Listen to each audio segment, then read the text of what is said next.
Good evening. Good evening. It is time for today's Tax Talk. I'm your host. I'm attorney Stephen Leahy. And let's get this off here. Let's see what's going on. Steve sometimes makes errors.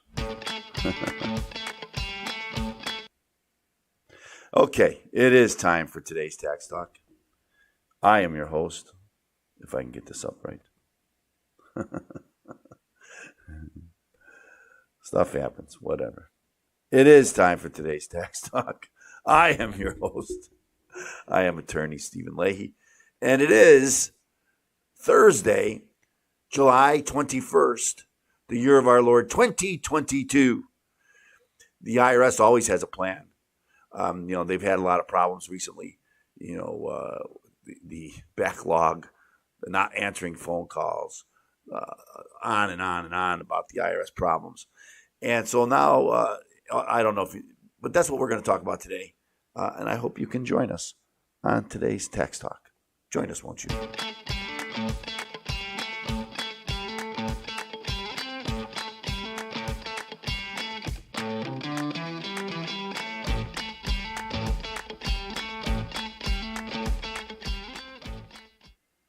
There we go. It is. There's a plan out there now. There's been talk about getting rid of the commissioner, Redditch, from the Democrats. He was appointed by Trump. He's been a helpful help for the Democratic Congress. I don't think he's been an impediment, but he's not their guy. His term is up, I believe, in November, and so I think either way he's gone. And this might be one of his attempts to stay on. He's come up with this plan. You might notice I have a little bit of a voice problem. I think I have COVID. Don't worry, you can't catch it over the video. I'm in the studio by myself, so everything's safe. Everybody's good. But I wanted to make sure we did the plan, the show today, because this is important stuff. So we're going to review a little bit. I can only kind of gloss over it today. Perhaps over the next week or two, we can go over some more of the plans, strategic goals that they had, and the plans they have, the tactics they will have to implement those plans. It's you'll see it's most like every other government plan you've ever read. Everything's great, but they could be better. That kind of stuff. We work hard. We're the hardest workers. We just need more money, basically. And I think they say that often, but we're going to begin by just looking at the plan and the commissioner's letter, introductor, and maybe we'll look at the strategic. I want to look at the outline of the way the IRS functions. So we'll do that. So let's see if I can get to figure this out. No, I can't.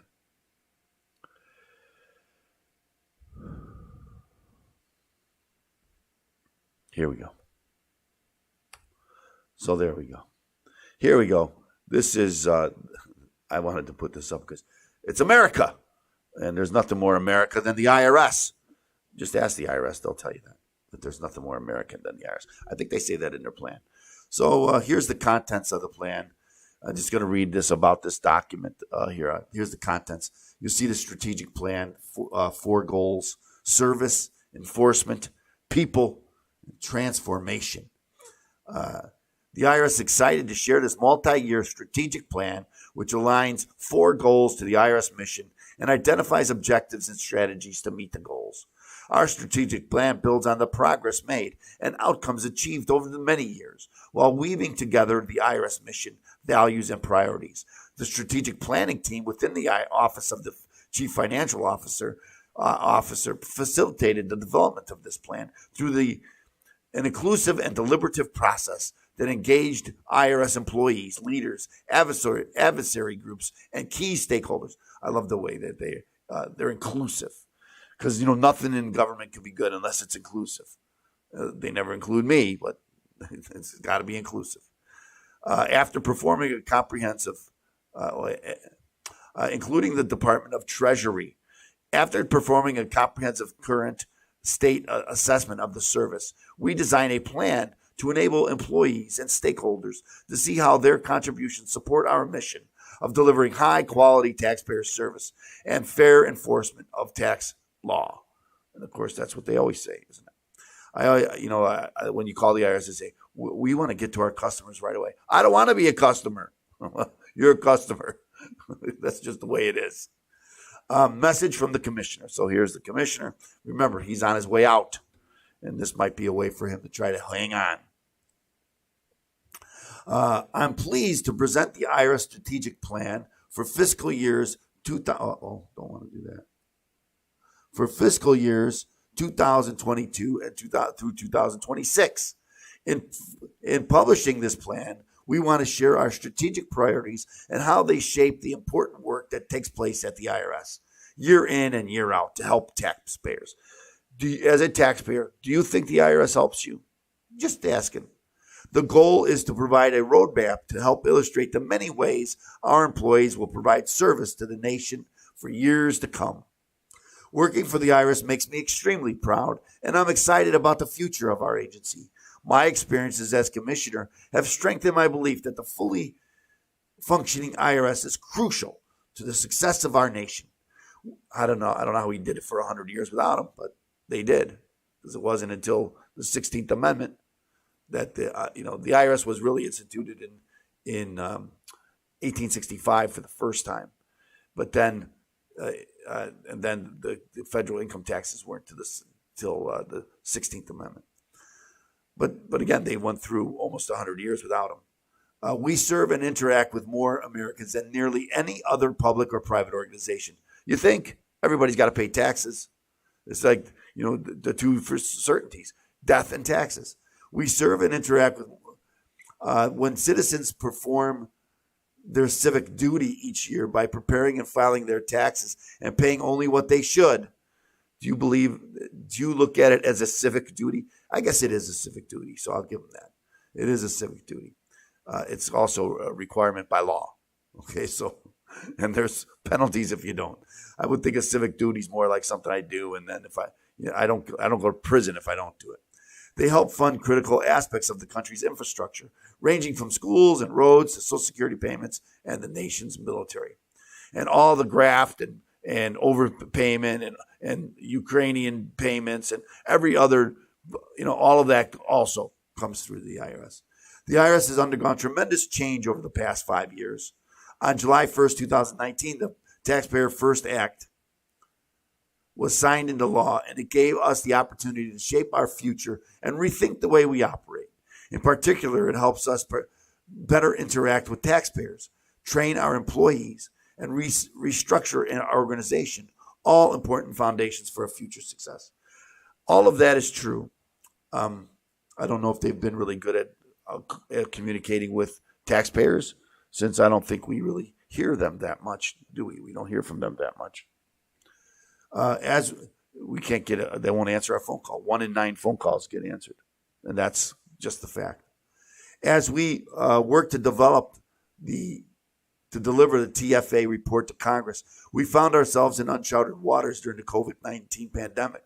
The pandemic presented some of the greatest challenges to the IRS in the history in terms of our ability to carry out our mission and to protect the health and safety of taxpayers and our own workforce. IRS employees responded admirably by quickly implementing crucial Let me see about this. I'm having some problems with my hearing. Okay. IRS employees responded admirably by quickly implementing crucial relief measures passed by Congress that included more than $800 billion in economic impact payments dispersed to millions of Americans. IRS employees also successfully extended and proudly delivered the longest filing season on record in 2020 and delivered another extended filing season in 2021. Well, that wasn't something that was something that they had to do because they could not meet the deadlines. The IRS took steps to better serve underserved taxpayers by increasing the amount of information and assistance available to them in additional languages on forms. in publications and through phone interpreter services. We provide crucial help to millions of families through the advanced child tax credit payments with proactive outreach of those who qualified. And we developed an online portal for easier access. It's like every other government website, not too good. Remember, there's been this big problem with facial recognition, and what's the IRS doing with that? That's been another big problem. We also continue to make important progress in our compliance programs with a particular focus on abusive tax shelters, including syndicated conservation easements and micro-captive insurance arrangements. I think that 99.9% of people don't know anything about those. In addition, I'm going to say not people, taxpayers. I'm proud of the Criminal Investigation Unit's recent efforts, including helping dismantle 3 terrorist financing crime plots. I didn't hear about that. That's the first I'm hearing about it. The IRS remains dedicated to improving service to taxpayers, maintaining the integrity of our tax system, empowering our workforce, supporting our partners, and modernizing our systems. Working toward these strategic goals with consistent multi-year funding will help us better achieve our mission. So these always offer consistent multi-year functions because they don't have that right now. They want more money, and they want it now, and they want it for the foreseeable future. Deliver a promise of a new IRS that will take an innovative approach to the future of tax administration to better serve all taxpayers. As I look back over my past few years here, I'm still extremely proud to be able to say I'm Chuck Redditch, and I work for the Internal Revenue Service. He's the commissioner. He doesn't work for them. Even with all the challenges, we've made great strides. The entire IRS workforce wants to do more in every area, and we will. Again, just like every other statement that you ever hear about these things, everything we're doing great. We could do better. We need more money, and we're going to do better. I wanted to look at let me see about this. We already talked about the contents here. So it begins with the Taxpayer Bill of Rights. I've gone over the Taxpayer Bill of Rights before. I will do that on another show because I think it's very important about to hold the IRS to this Bill of Rights that they claim to follow and that they publish all the time. And so the more you know about the IRS Bill of Rights, the more you can pull it out when you have a problem with the IRS. Say, hey, wait a minute. The IRS Bill of Rights says, that I have a right to quality service. Well, you only answer 1 in 9 phone calls. Is that quality service? Just a question. The right to pay no more taxes than the correct amount of taxes due. Well, that's what we debate about all the time. What is the correct amount? Right? The right to finality. Some of this stuff never goes away. The right to privacy. Tell that to all the people that had all the richest folks in America who had their tax returns exposed and published. Okay, so our mission, provide America's taxpayers top quality service by helping them understand and meet their tax responsibilities and enforce the law with integrity and fairness to all. How have they been good on their mission? Just asking, what do you think? What's been your experience with the IRS and their mission? Have they met that mission? So we don't have time to go over everything here, but I also wanted to go over, they have a organizational chart. So this is what I wanted to talk about. Here's the organizational chart for the IRS. I don't think a lot of people understand that the organization. Here on the left, I want to see there's the commissioner. He runs everything. On the left there, by itself, the Independent Office of Appeals. Now, in my office, we do a lot of things through the Independent Office of Appeals. And oftentimes, that's where we want to go because, again, they are independent. And many times, the IRS, people that are involved in the IRS, sometimes they'll have an animosity towards some of the taxpayers that they're tasked to collect from. And so sometimes you want to get it out of their hands and go to an appeal where someone that's never heard of you before has no prior knowledge of you, and they can look at the facts and make a determination. Also, the Chief Counsel's Office, that's where we bring court cases And sometimes that's on the right-hand side there. And the IRS, that's also independent.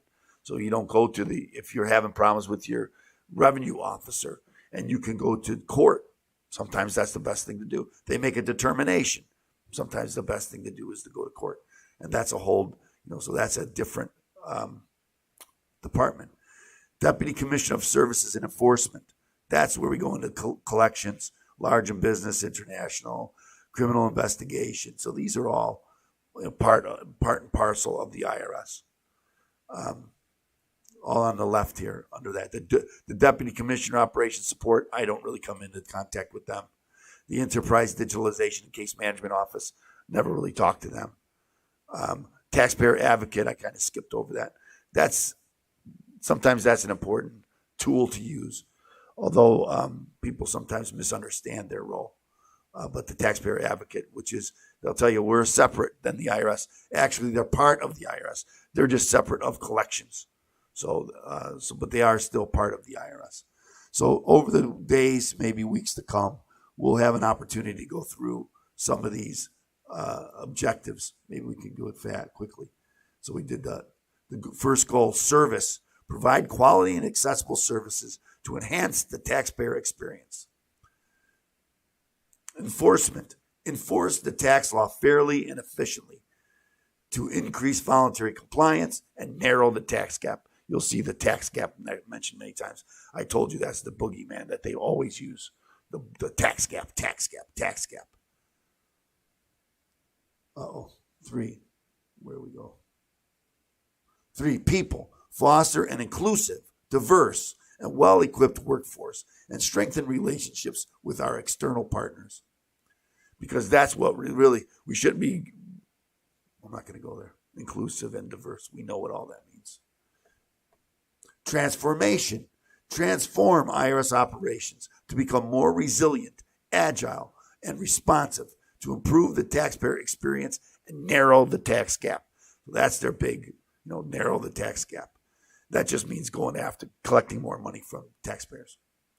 They'll say, well, only those taxes that we're supposed to receive. So let's go down here. Here's the goals. I don't want to read those, but we just read those. So anyway, that's where we are over the weeks and the days and weeks to come. We'll have to go through that to review some of these goals. I think it's interesting. Always read when the IRS is putting out reports and things. Always review them because you'll find a lot of great information in there, and that's what I'm trying to do. I try to keep up on exactly what the IRS is doing and try to inform you on it. So that's what we try to do. So remember now, if you have an IRS problems, first I got to ask you, like I always do, help us get this information out. We need you to like and subscribe to our content to help us get it out. We really need your help to do that, and we ask you to help us. Thank you so much in advance for helping us. And then remember, if you're fighting the IRS, if you have IRS problems, or if you know someone who does, what's the first thing you should do if you have an IRS problem? And if you don't know, first thing you should do, get a copy of my book, Deal with Your IRS Problem Today. Go to freeirsbook.com, freeirsbook.com. That's freeirsbook.com. Get your copy of Deal with Your IRS Problem Today. We will ask for a small shipping and handling charge. Most of the time doesn't even cover the shipping, let alone the handling and all the other free gifts that are involved in there. So go to freeirsbook.com. Thanks so much for helping us. Now, we'll be back again next Monday, and we hope you can join us here on today's Tax Talk.